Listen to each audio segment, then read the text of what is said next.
They buried her with the ring still on her finger. Worn thin from 40 years, its inscription barely readable. A.L. to Mary, November 4th, 1842, love is eternal. That's the story America kept. The devoted couple, the tragic widow. But the man history calls the gentlest president spent months at a time away from her, and his own law partner would later brand their home a domestic hell. 10 years after the assassination, her only surviving son dragged her into a courtroom, put 12 men in a jury box, and had her declared insane. She tried to kill herself that night. Then she fought back. To understand how a marriage sworn eternal ended with a son committing his mother, you have to go back to a parlor in Springfield, Illinois, in the winter of 1839, where two of the most ambitious people in the state met at a dance. But Mary Todd did not arrive at that party as a helpless girl waiting to be rescued. She arrived already formed, and what formed her explains everything that came after. She was born in 1818 into Kentucky aristocracy, the Todds of Lexington, a family with money, land, enslaved people in the house, and political connections that reached the top of Whig politics. Her mother died when Mary was around 6, and her father remarried fast. The stepmother who arrived was not the warm kind, and the household turned into 2 sets of children competing for a distracted father's attention. Mary later described her childhood as desolate, and that single word did real work in her life. A child who learns early that the people who are supposed to stay can vanish, and that whoever replaces them may be cold, grows up watching the doors. She never really stopped watching the doors. She also grew up unusually educated. Years at Madame Mentel's Academy outside Lexington left her fluent in French and trained in literature, dancing, and the polished manners of the Southern upper class. And she grew up gripped by politics in a way that made people around her uneasy. Springfield acquaintances remembered her discussing candidates and policy the way men did, which in that decade was not intended as flattery. There is a persistent story that as a young woman she declared she meant to marry a man who would one day be president. Whether she said those exact words is impossible to confirm, but everyone who knew her agreed that this was how her mind ran. She measured men by their trajectory. So when Abraham Lincoln walked into that Springfield parlor, self-taught, poor, socially clumsy, prone to black moods, she was not looking down at him. She was looking at raw material. What she saw was a future she could help build. What he saw in her is harder to reconstruct from the record, but the evidence points to refinement, sharp intelligence, and a woman who could talk with him about the subjects that set him alight. She also represented something a man from nothing badly wanted: entry into a family several rungs above his own. Her brother-in-law, Ninian Edwards, who owned that house, considered Lincoln beneath the Todds and said so openly. That disapproval is the first documented warning sign in this marriage, and the family never fully let it go. The courtship did not run smooth. On the first day of January 1841, the engagement broke apart. Lincoln himself, writing afterward, called it that fatal 1st of January 1841. And he sank into a depression so severe that friends reportedly kept sharp objects away from him. In letters to his closest friend, Joshua Speed, he wrote in language soaked in despair, doubting whether he was capable of happiness at all, wondering aloud whether he had done an unforgivable thing. Nobody can say with certainty why it collapsed. Some accounts blame Lincoln's cold feet, others suggest Mary flirted with rivals to test him, others point to the steady pressure from the Edwards side. What's clear is that both of them treated the break as a genuine injury, not a lucky escape. And here's the part the romance leaves out. The repair happened in secret. In the autumn of 1842, Eliza Francis, wife of a newspaper editor named Simeon Francis, quietly maneuvered the two of them back into the same room, arranging meetings out of sight of Mary's disapproving relatives. Think about what that tells you about this couple.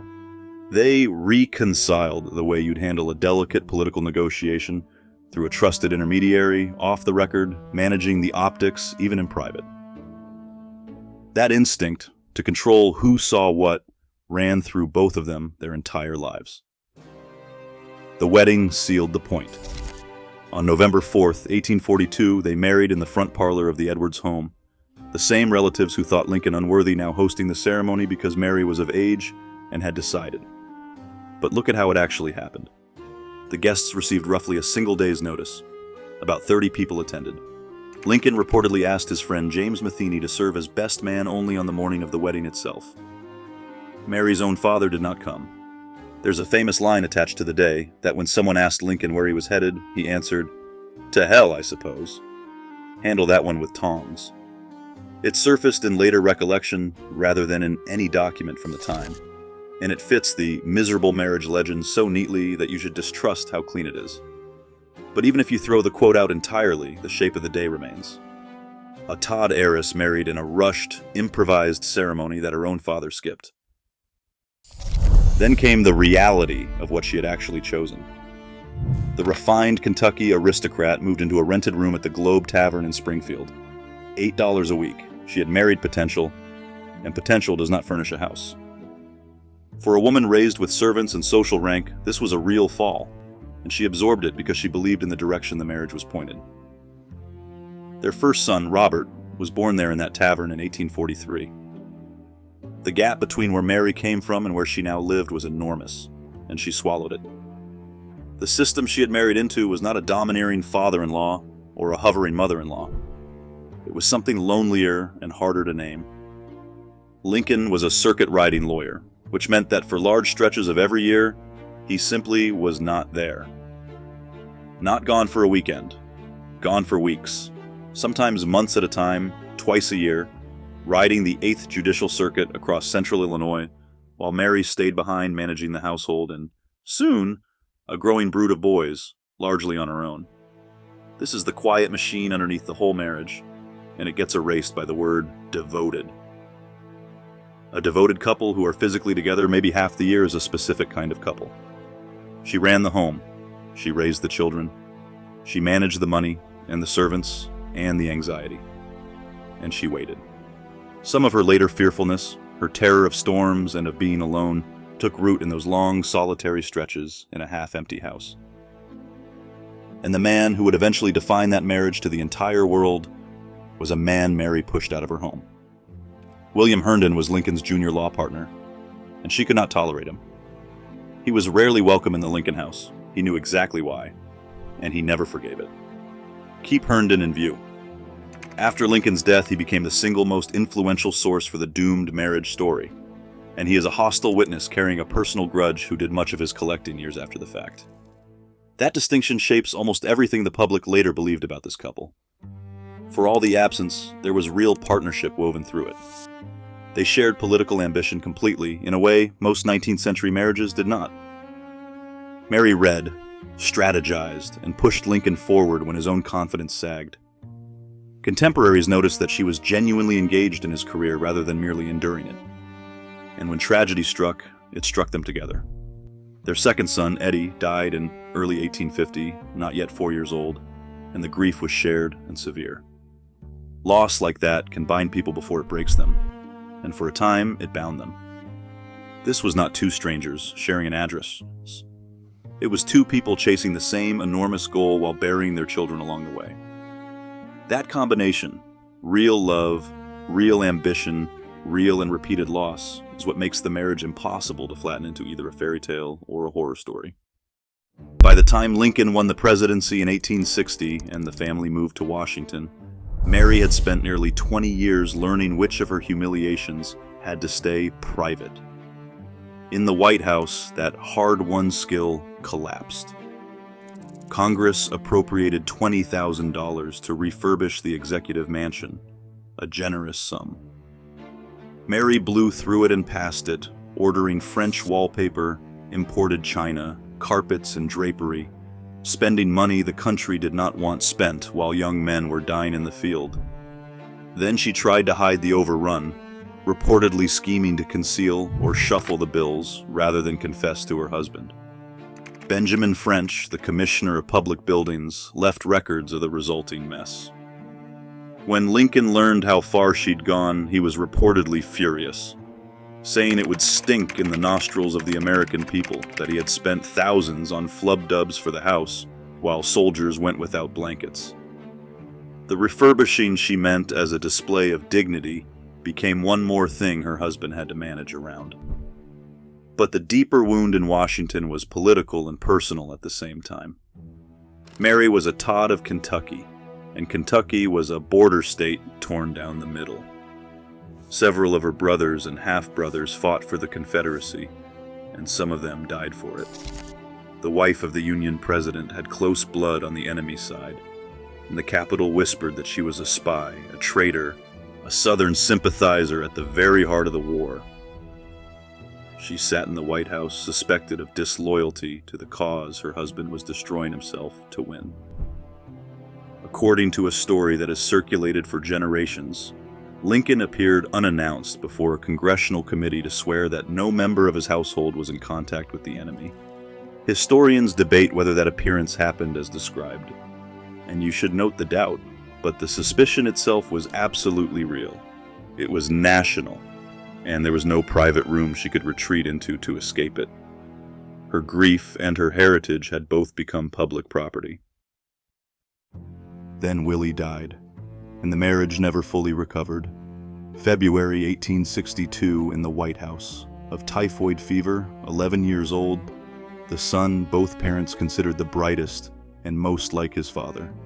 Mary's grief was total and prolonged.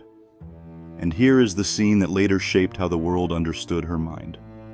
Elizabeth Keckley, her dressmaker and closest confidant in Washington, wrote in her 1868 memoir that Lincoln once led Mary to a window, pointed toward an asylum visible in the distance, and warned her that unless she could master her grief, she might one day have to be sent there. Keckley was a genuine witness, a formerly enslaved woman who was physically present in that house and closer to Mary than almost anyone. But she was also publishing a book she needed to sell, so weigh her account as testimony from someone with a commercial stake. Even discounted, the image cuts deep, because grief was the one exit Mary desperately needed, and the presidency had sealed it. She was expected to perform serenity for a watching nation, while 2 of her 4 sons lay in the ground. The following year, in 1863, a carriage accident threw Mary from her seat and injured her head. Several biographers treat that injury as a turning point, the start of worsening headaches, and a fragility that would deepen over the coming years.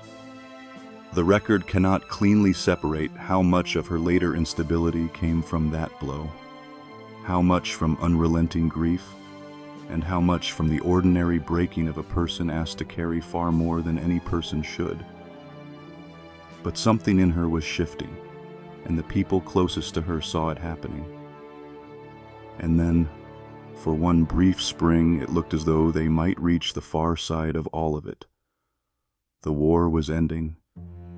In April 1865, the Lincolns took a carriage ride together, and by Mary's own later account, given years afterward to a Baptist minister named Noyes Minor, Lincoln spoke tenderly of their future, of traveling, of the quiet years they would finally have once Washington was behind them. Treat that as a widow's memory, softened by loss and by the passage of time. But even heavily discounted, it points to something the doomed marriage legend erases. At the very end, there is a plan for a shared life, and both of them seem to believe the long pattern of absence and grief might finally lift. He was shot beside her on the 14th of April, holding her hand in a theater box. She was inches away when it happened and watched him die. Whatever the spring had promised died in that box with him. The one future they had allowed themselves to imagine together lasted a few days. What came next was a betrayal, but not from her husband. It came from nearly everyone who claimed to guard his memory, and it arrived from 3 directions at once. First, Herndon. The law partner Mary had banished from her home began delivering public lectures on Lincoln's life. And in 1866, he announced to the country that the true love of Lincoln's life had been a young woman named Anne Rutledge, who had died decades earlier in New Salem. and that Lincoln had never genuinely loved anyone afterward. Herndon's evidence was thin and gathered from scattered old memories, and historians still argue over whether Rutledge was ever a romance at all. But it didn't matter. The story took, and it spread, and the grieving widow was informed in public that her entire marriage had been a substitute for a dead girl. It was the perfect revenge for a man who had never been allowed inside her parlor. Second, Keckley's 1868 memoir laid Mary's private letters and her financial panic bare for any reader with a few coins. Mary experienced it as a devastating betrayal by the last confidant she trusted, and her son Robert worked to get the book suppressed. Third, Mary handed her enemies fresh ammunition herself. Broke and terrified of poverty, in 1867, she attempted to secretly sell off her old White House wardrobe in New York through a pair of brokers, and the scheme detonated into a coast-to-coast humiliation the papers dubbed the Old Clothes Scandal. The former First Lady of the United States publicly reduced to hawking her used gowns. Every support beam of her identity, her marriage, her dignity, her privacy, her financial standing was being knocked out in full public view. And the person who moved against her next was the one she had left. By 1875, Robert Todd Lincoln had grown into a prosperous Chicago lawyer, cautious, respectable, guarding the family name, and he had concluded that his mother was insane and a danger to herself. On the 19th of May, 1875, without warning her beforehand, he arranged to have her brought to a Chicago courtroom and tried for lunacy before a jury of 12 men. The counsel meant to defend her had been arranged through his side of the matter.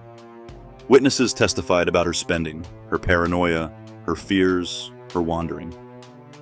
The jury deliberated briefly and found her insane.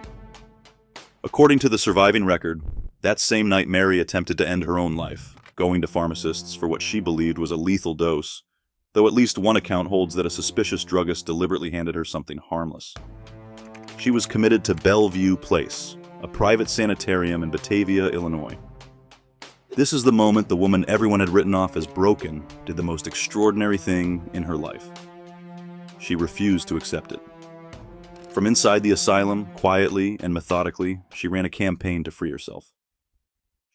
She reached out to Myra Bradwell, a friend who happened to be one of the first women admitted to the practice of law in the United States, and to Myra's husband James, a judge. She got letters carried out. She arranged for a reporter from the Chicago Times to interview her. And the resulting article told the public that Mrs. Lincoln appeared perfectly sane and ought not be confined. She worked on her sister Elizabeth Edwards, the same sister in whose Springfield parlor she had married Lincoln 33 years earlier. Elizabeth at first apologized to Robert for interfering, then changed course, writing to him in August that she was willing to make the experiment of taking Mary in. Mary was released into her sister's care within roughly 4 months of the verdict. The following June, in 1876, a second jury declared her restored to reason. She had used the two instruments she had carried her entire life, the press and personal leverage, to reverse her own son in open contest.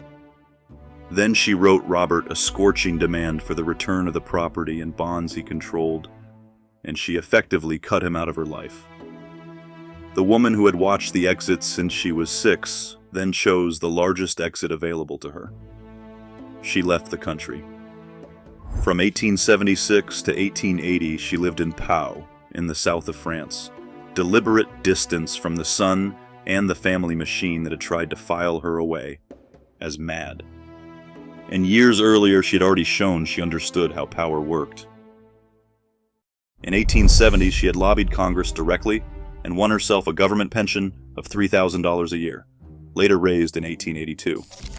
She had learned, through decades of absence and abandonment, that if she wanted security or control, she would have to negotiate for it herself, in her own name, because no one was coming to hand it to her. No one ever had. What their marriage finally became was neither the eternal romance engraved on the ring, nor the domestic hell of Herndon's lecture circuit. It was something that doesn't fit on a monument. A genuine political partnership between two fiercely ambitious people, hollowed out by years of physical absence, buried children, war, and the impossible public performance the presidency demanded, and then completed by a widowhood, in which the surviving family turned its power against her. Love was in it.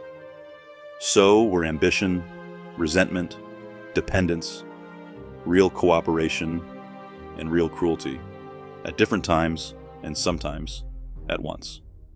And then came the part that decides how all of it would be remembered. The control of the record. Robert Todd Lincoln spent the rest of his long life curating his parents. He gathered his father's papers and sealed them, and they stayed closed to the public until 1947, decades after everyone who might have contradicted his version was safely dead. He obtained the originals of his mother's most damaging letters, and according to the Library of Congress finding 8 on the family papers, those originals were apparently destroyed, and the full documentary record of what he had done to her in 1875, the legal briefs, the newspaper clippings, some 25 of Mary's own letters, he bundled together, tied with a pink ribbon, and labeled in his own hand, MTL Insanity File. Then he locked it in a closet. It stayed in that closet in his Vermont summer mansion, Hildene, for 100 years. In 1975, after the last of Robert's line had died, an Illinois state historian named James Hickey found the bundle in Robert's second-floor bedroom closet, exactly where it had been left, still tied with its ribbon. It was published in 1986. More of Mary's suppressed correspondence surfaced as late as 2005. For a century, the Sun controlled the story and the version that reached the public. The extravagant, hysterical, impossible wife was the version he built by deciding what survived and what burned. So, look at the ring again. Worn thin, love is eternal, buried on her finger in July 1882, when she died in that same Springfield parlor where she had married 40 years before. When her sister's friends found the ring after her death and read out the full inscription, they slipped it back onto her hand for the grave. The ring told the truth about how the marriage began, but the truth about how the marriage would be remembered lived in the other object, the one tied with a pink ribbon and hidden in a bedroom closet by the only son who survived to old age. The wife the world had labeled mad spent her final years fighting to control her own story, and she won that fight while she was alive. Then she lost it to her son for 100 years, until a stranger opened the closet, untied the ribbon, and let Mary Todd Lincoln take the stand at last.